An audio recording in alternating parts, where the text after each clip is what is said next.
لیبین عرب republic رکھا جا چکا ہے۔ تمام لیبیا کے عوام بھائی بھائی ہوں گے اور سب کے ساتھ انشاءاللہ یکساں سلوک کیا جائے گا۔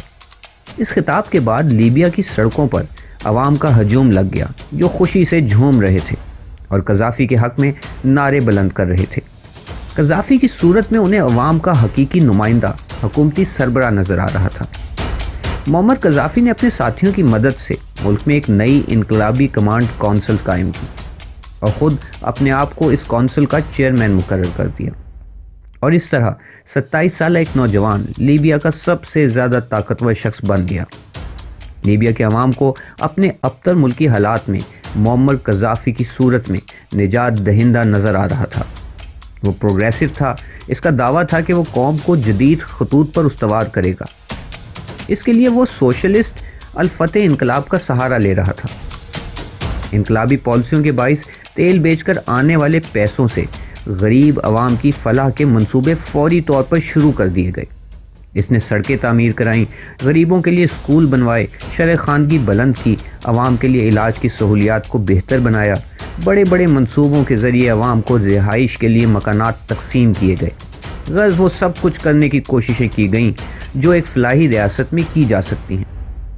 ایک وقت ایسا بھی آیا کہ لیبیا میں ایک عام انسان کا معیار زندگی برازیل یا روس کے عام انسان کے معیار زندگی سے بہتر تھا۔ کرنل محمد قذافی عرب کا ایک عظیم لیڈر بننا چاہتا تھا، بالکل ایسے ہی جیسے عظیم مصری صدر کمال عبد الناصر نے اپنے آپ کو ثابت کیا تھا۔ قذافی بچپن سے ہی مصری صدر کمال عبد الناصر سے بے پناہ متاثر تھا۔ عبد الناصر قذافی کا آئیڈیل اور سب سے بڑا ہیرو تھا۔ عبد الناصر عرب دنیا کا وہ پہلا انقلابی تھا جس کا تعلق مکمل طور پر عرب نسل سے تھا۔ اسکول کے ہی زمانے سے قذافی اس کی تقاریر ریڈیو پر بڑے شوق سے سنتا تھا۔ قذافی نے اس کی تمام تقاریر یاد کر رکھی تھی۔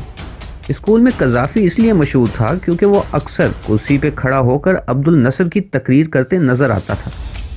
وہ عبد الناصر کا دیوانہ تھا۔ عبد الناصر کے نظریات کی بنیاد آزادی، سوشلزم اور اتحاد پر تھی۔ قذافی کے نظریات بھی انہی بنیادوں پہ کھڑے تھے۔ قذافی کے نظریات کے مطابق آزادی کا مطلب لیبیا میں مغربی طاقتوں کے اثر و رسوخ کا خاتمہ تھا، خاص طور پر امریکہ اور برطانیہ کے عمل دخل کا خاتمہ۔ اتحاد سے مراد یہ تھا کہ تمام عرب دنیا متحد ہو کر تمام خطرات کا مقابلہ کرے، خاص کر مغربی طاقتوں کا۔ تیسری چیز سوشلزم تھا، اور سوشلزم سے قذافی کی مراد یہ تھی کہ لیبیا کی تمام دولت عوام میں مساوی طور پر تقسیم کی جائے۔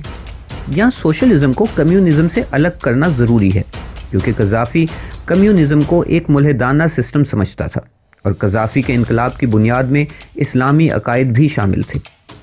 جب سن 1970 میں عبد الناصر کا ہارٹ اٹیک سے اچانک انتقال ہو گیا تو قذافی نے پیروکار کے بجائے خود رہنما بننے کا فیصلہ کر لیا، تاکہ اسے وہی مقام حاصل ہو جائے جو دنیا میں عبد الناصر کو حاصل تھا۔ مسلمانوں اور خاص طور پر عرب دنیا کو اکٹھا کرنے کے لیے اس نے فلسطین کے مسئلے کا استعمال کرنا شروع کر دیا، مگر اس اقدام کا مقصد صرف عرب دنیا ہی کو اکٹھا کرنا نہیں، بلکہ وہ حقیقت میں بھی اسرائیل کو شروع سے ہی ایک قابض ملک سمجھتا تھا، جس نے مسلمانوں کو ان کی سرزمین سے محروم کر رکھا تھا۔ اس کے مطابق اسرائیل امریکہ اور برطانیہ کا پیدا کردہ وہ شیطان تھا جس کا ناپاک سایہ پورے مشرق وسطیٰ پر منڈلا رہا تھا۔ اس کے مطابق اسرائیل کا ہدف پورے مشرق وسطیٰ پر قبضہ کرنا اور اس کی تیل کی دولت پر مکمل کنٹرول حاصل کرنا تھا۔ مگر اب کرنل معمر قذافی لیبیا کا لیڈر بن چکا تھا، اور وہ باقی عرب دنیا کو دکھانا چاہتا تھا کہ وہ ان کا بھی لیڈر ہے۔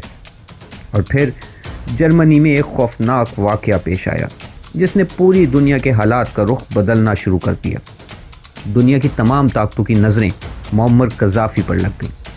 نامعلوم سے معلوم تک کی اگلی قسط میں ہم آپ کو بتائیں گے کہ کس طرح معمر قذافی نے حکومت پر اپنی گرفت مزید مضبوط کرنا شروع کر دی، کس طرح معمر قذافی نے امریکہ اور برطانیہ کی آنکھوں میں آنکھیں ڈالنا شروع کی، اور یہ طاقتیں معمر قذافی سے خوفزدہ نظر آئیں۔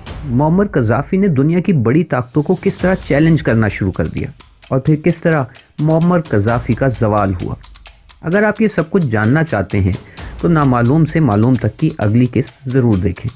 اس سیریز کی تمام اقساط دیکھنے کے لیے ہمارا چینل سبسکرائب کریں اور بیل آئیکن کو کلک کریں تاکہ تمام اقساط آپ تک بر وقت پہنچ سکیں۔